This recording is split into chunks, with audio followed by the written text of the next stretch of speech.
একমাত্র বন্ধুকে বলে রেখেছিলেন রাতে ট্রেনের ভিডিও দিবেন ইশতিয়াক আহমেদ। যেহেতু ফটোগ্রাফার, নিশ্চয়ই আরো অনেককে বলে রেখেছিলেন ছবিও তুলে দেবেন, আর ভিডিও দেয়া হবে না, ছবিও তুলে দেয়া হবে না। কৃষ্ণচূড়ার নেশায় আজ পরপারে সেই ইশতিয়াক আহমেদ।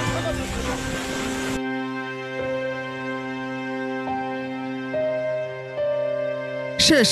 আমরা কত কিছু করব বলে ভেবে রাখি, কারো সাথে দেখা করে বিদায় নেওয়ার সময় বলে আসি আবারও দেখা হবে, অথচ আমরা কি কখনো ভাবি যে ওটাই আমাদের শেষ দেখা হতে পারে? অনেকের সাথে হয়তো শেষ দেখা হয়েও গেছে, আর দেখা হবে না কোনোদিন না।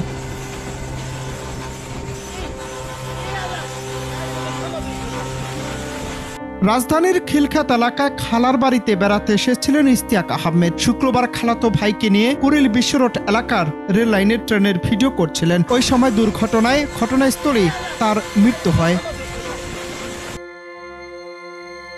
ইশতিয়াকের খালাতো ভাই মুস্তাফিজুর রহমান জানিয়েছিলেন, ভাইয়া আমাকে বলেছিল ভিডিও করার সময় ট্রেন আসে কিনা খেয়াল রাখতে। ভাইয়া ভিডিও করার সময় ট্রেন চলে আসলো। আমি ভাইয়াকে চিল্লাইয়া বলছিলাম ট্রেন আসতেছে, কিন্তু সে শুনতে পায়নি। এরপর ট্রেনের নিচে পড়ে মারা যান। চোখের সামনে দেখলাম ভাইয়ার দেহ ছিন্ন ভিন্ন হয়ে মাটিতে পড়ে গেল। আমি বাকরুদ্ধ হয়ে গেলাম।